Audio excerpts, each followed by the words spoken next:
আজকের আমি নিজে কথা বলবো না, আজকের আপনাদের একটা বক্তব্য শোনাবো। দক্ষিণ 24 পরগনার পাথর প্রতিমায় বন্যা টুডু গিয়েছিলেন। বন্যা টুডু ঝড় তুললেন কার্যত। গরিব খেটে খাওয়া মেহনতি মানুষের জন্য গলা ফাটিয়েছেন। বন্যা টুডুর বক্তব্যটা শোনার মতো ছিল। রাস্তার ধারে মানুষ দাঁড়িয়ে শুনছে বন্যা টুডুর বক্তব্য। গরিব খেটে খাওয়া মেহনতি মানুষের পক্ষে কথা বলছে যে বন্যা টুডু, দাঁড়িয়ে দাঁড়িয়ে তো শুনবেই। বেশি কথা বলবো না, বন্যা টুডুর কথাগুলো শুনুন, তারপরে কথা বলবো। মানে মানুষ সহযোগিতা করে, কারণ হাত বাড়ালেই আমাদের কিছু না দেয়, কিন্তু দেয় বলে তৃণমূলেরা চোরের দল বলে, ওরা কোটো নাড়িয়ে ওরা দলটা চালায়। কিন্তু আমরা তো চুরি তো করি না, আমরা চুরি করি না, আমরা মানুষের কাছে হাত পেতে আমাদের এই লাল ঝান্ডাটাকে তোলার চেষ্টা করি। আজকে যে সমাবেশটা হচ্ছে কৃষক সমিতির, যে সমাবেশ থেকে যে সমাবেশটা হচ্ছে, যে এইখানে যে আপনারা এসেছেন যে আমরা চলে যাব সেটা নয়। সকাল থেকে সন্ধ্যে কতদিন খেটেছেন এইখানে, আর দুপুর থেকে রাত পর্যন্ত বসে থাকবেন এই রোদের মাথায় গামছা পরে। দেখুন তো কত লোক বসে আছেন শুধু আমাদের কথা শোনার জন্যে। শুধু কথাটা শুনলাম চলে গেলাম এটা কথা নয়, কারণ হচ্ছে এই কৃষকরা দাম পাচ্ছে না বলে এইটা আলোচনা। একদিকে জমিতে ফসল চাষ করতে গেলে 30 থেকে 40 হাজার টাকা খরচা হয়। আর যারা চাষ করেন চাষিরা, আর সেই চাষিরা দাম পেলে যারা গায়ে গতরে পোষে খেটে খায় তারা মজুরিটা পায়। আর সরকার কি বলছে, সরকার যখন আলু পাঠাচ্ছে না বাইরে তখন আলু গোডাউনে পচে যাচ্ছে, আর যখন সাধারণ মানুষ খেটে খায় তখন টাকা থাকে না, আলু কিনতে পারছে না। তাহলে সেই সরকার থাকবে? সেই সরকার থাকবে যে গরিব মানুষ কৃষকের পাশে যে সরকার থাকে না? আজকে যে যখন আমাদের 34টা বছর যখন বামপন সরকার ছিল, খেটে খাওয়া মানুষের 5 কাঠা 1 কাঠা করে জমি দেওয়া হয়েছিল, কারণ তারা চাষ করে খাওয়ার জন্য। এইটা ছিল লাল সরকারের অপরাধ। তৃণমূলে 2011 সালে এসে কি দেখলাম আমরা, তারা বলেছিল বদল নয় বদলা চাই। কি বদলা নিচ্ছে? কৃষকের দাম পাচ্ছে না, যারা গায়ে গতরে খেটে খায় তারা মজুরি পাচ্ছে না, শ্রমিকদের কল কারখানা বন্ধ হয়ে যাচ্ছে, এ প্রান্তে থেকে ও প্রান্তে পরিযায়ী শ্রমিক হয়ে কাজে যাচ্ছে, সেখানে 5,000 টাকা করে দেওয়া হবে। আর মায়েদের বলা হচ্ছে লক্ষ্মী ভান্ডার দেওয়া হবে। লক্ষ্মী ভান্ডার দেওয়ার জন্য আমরা আপত্তি করছি না। 12,000 টাকা দিয়ে 1200 টাকা আমরা বলছি ওই লক্ষ্মী ভান্ডার চলবে না। মহিলারা আর লক্ষ্মীরা স্বাধীনভাবে বাঁচতে পারছে না। আমরা বলছি ওই লক্ষ্মী ভান্ডারটা 5,000 টাকা করতে হবে, তবে ওই লক্ষ্মী ভান্ডারটা চলবে। সাধারণ মানুষের যা মজুরি পায়, আজকে সরষের তেলের দাম কত, ডালের দাম কত, চালের দাম কত, হলুদের দাম কত, যারা গায়ে গতরে পোষে খায়, যারা সারাদিন যারা গামছা কাঁধে নিয়ে কুদাল নিয়ে মাঠে থাকে, তারা দোকানের পয়সা মজুরি কিনতে দোকান করতে পারে না। আর সরকার কি করছে আমাদের জন্য? সরকার থালা বাজাচ্ছে, ঘন্টা বাজাচ্ছে, উদ্বোধন করছে, রাম মন্দির করে দিল। 2014 সালে একজন বলল আসছে দিন আয়েগা, 14 সালে এসে আসছে দিন আয়েগা বলে মানুষকে লক্ষ লক্ষ না কোটি কোটি চাকরি দিল। আর রাজ্য সরকার দীঘাতে বলল আজকে জগন্নাথের মন্দির হবে। জগন্নাথের মন্দির হয়ে সেই পোশাকটা আমরা খেয়েছিলেন, ওই পোশাকটা বিলি করতে কত কোটি টাকা খরচা হয়েছে? কাদের টাকা খরচা করেছে? কাদের টাকা? আপনাদের আমাদের গরিব ঘরের লোকের টাকা খরচা করছে। কোথায় পাচ্ছে উনি টাকা?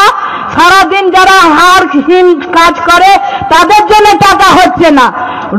রাজ্য সরকার মজুরি দিচ্ছে 330 টাকা, আর আমরা পাচ্ছি কোথায়? আমরা ধর্মতলায় সমাবেশ করেছিলাম, ক্ষেত মজুরে খেটে খাওয়া মানুষের সমাবেশ করেছিলাম। সেই কেসটা লোকের লড়েছিল খেটে খাওয়া মানুষের বিকাশ রঞ্জন তুষার সভাপতি। সেই কেসটা নিয়ে আমাদের লড়া হয়েছিল যে 100 দিনের কাজটা 200 দিন চালু করতে হবে, 600 টাকা মজুরি বাড়াতে হবে। কোথায় গেল? 1 তারিখ থেকে কাজ করার কথা ছিল।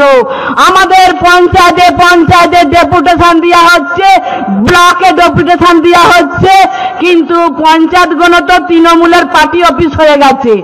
এত পার্টি অফিস হয়ে গেছে, পার্টি অফিস বানিয়ে দিয়েছে, বিডিও অফিসও পার্টি অফিস বানিয়ে দিয়েছে। আর থানাগুলো তো বলাই যায় না, সব তৃণমূলের নেতারা গিয়ে ঠ্যাঙে ঠ্যাং দিয়ে থানাগুলোতে বসে আছে। আর গরিব মানুষের কথা শুনবে, বলবে এখন বলছে লাল আসবে না। আরে লাল আসবে না তো কে আসবে? বলছে লালদেরকে দেখা যাচ্ছে না, দূরবীন দিয়ে দেখা যায় না, ওনাদেরকে দেখা যাচ্ছে। কোথায় দেখা যাচ্ছে? চোরেদের দলগুলোকে কোথায় দেখা যাচ্ছে? থানায় দেখা যাচ্ছে। কোথায়? থানায় কত কত কোটি টাকা মানুষের চুরি করেছে, সেই জায়গায় দেখা যাচ্ছে। আর আমাদের নেতাদেরকে কোথায় দেখা যায়? একটা সাইকেল নিয়ে, পাতলুম নিয়ে গ্রামে গ্রামে ঘুরছে খেটে খাওয়া মানুষটা, সেই জায়গায় কোথায় কি হচ্ছে সেটা দেখছে।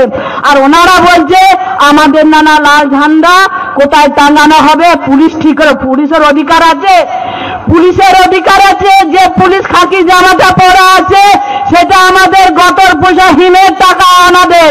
ওনারা বড় বড় কথা বলে, আর যখন নেতারা সভা করে কয় খেটে খাওয়া মানুষের কথা বলে। আজকে কত রোজ বেড়েছে বলবে? ওরা বলার ক্ষমতা নেই।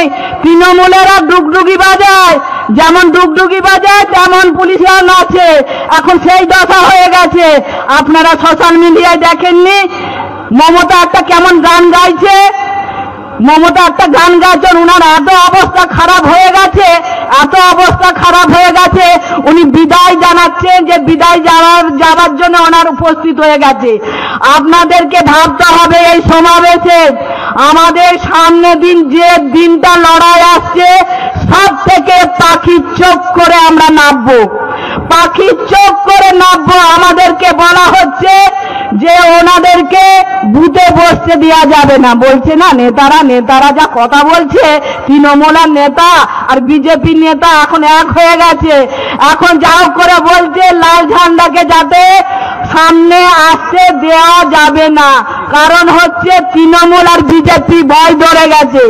উনি বলছে আপনি বাংলা ভাষা নিয়ে আন্দোলন করুন, আর একজন বলছে ধর্ম নিয়ে আলোচনা করুন। যখন বাংলা ভাষা নিয়ে আন্দোলন করে, যখন পরিযায়ী শ্রমিকরা কাজে যাচ্ছে তাদেরকে আটকে বেধড়ক মার হচ্ছে।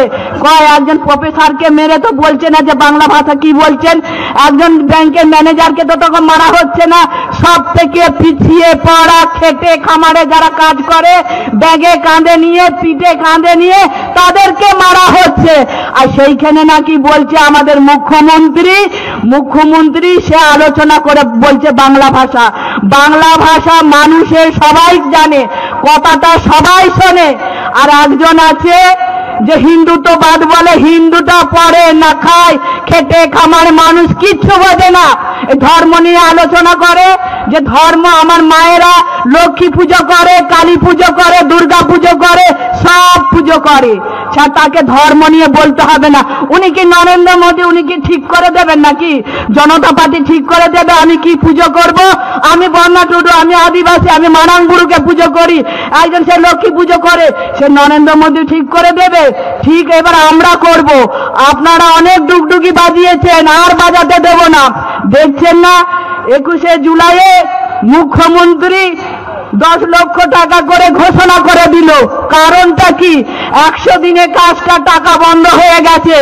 চোরেদের দলে পকেটে মানি ব্যাগে টাকা নেই, ভোটটা করাবে কি করে? তাই 10 লক্ষ করে টাকা সমস্যার সমাধান করার জন্য যারা কাজ করবে তাদের সেটিং হয়ে গেছে। যদি সেটিং হয়ে থাকে তাহলে গ্রাম উন্নয়ন কমিটি ডাকুক, যেখানে খাল বিল আছে, জল জমে আছে, কল হয়নি, বিদ্যুৎ যায়নি, সেই জায়গায় আমরা কাজ করব।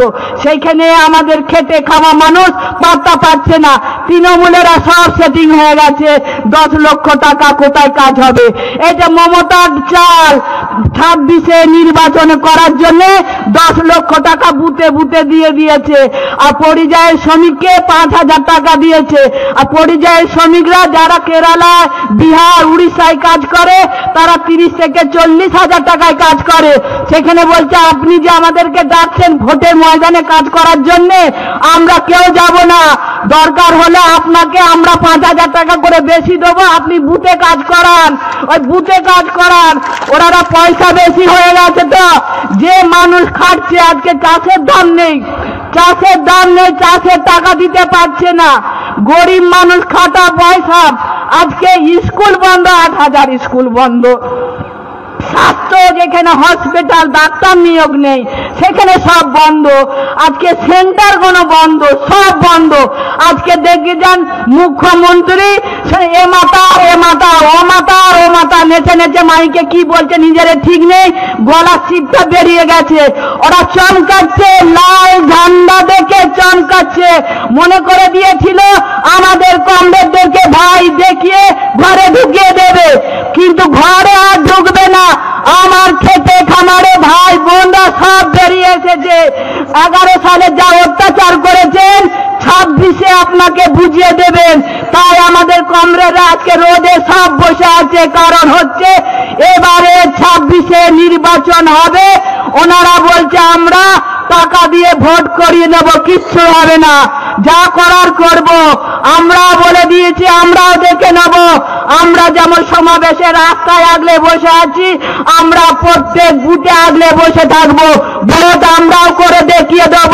26-এ পাখি চোখ করে আমরা নামবো, কেউ আমরা কিন্তু পেছবো না। আরে চোরগুলোকে আপনারা ভোট দেবেন, চোরগুলোকে ভোট দেবেন, আবার নিয়ে আসবেন, চোরগুলোকে মূলটা উড়ে দিতে হবে। পারবেন তো? পারবেন তো? তাহলে আমরা বাঁচতে পারবো না। আমি এই সমাবেশে কথা দিয়ে যাচ্ছি, কারণ হচ্ছে আমাদের যা আলোচনা হয়, আমরা যদি 26-এ লড়ে যদি আসতে পারি, সমস্ত যে কল কারখানা বন্ধ আছে সেই কলখানা চালু করার জন্য আমরা খবর নেব। আশা করব বন্যা টুডুর পুরো বক্তব্য আপনারা শুনেছেন, এবং এই বক্তব্য শোনার পরে আপনাদের কাছে অনুরোধ রাখবো, কমেন্ট করে জানাবেন বিজেপি বা তৃণমূলের কোনো নেতা এইভাবে বক্তব্য আপনাদের সামনে রেখেছে? আপনাদের দাবি দাবা সামনে রেখে বিজেপি বা তৃণমূলের কোনো নেতা আপনাদের মনে দাগ কাটতে পেরেছে? আজকের বিজেপি বলুন বা তৃণমূল বলুন, এরা কেউ মন্দির বানাচ্ছে, ধর্ম নিয়ে রাজনীতি করছে, কিন্তু মানুষের কথা বলার জন্যে কাউকে খুঁজে পাওয়া যায় না। বন্যা টুডুর বক্তব্য আপনাদের কেমন লাগলো কমেন্ট করে জানাবেন। ভালো থাকবেন।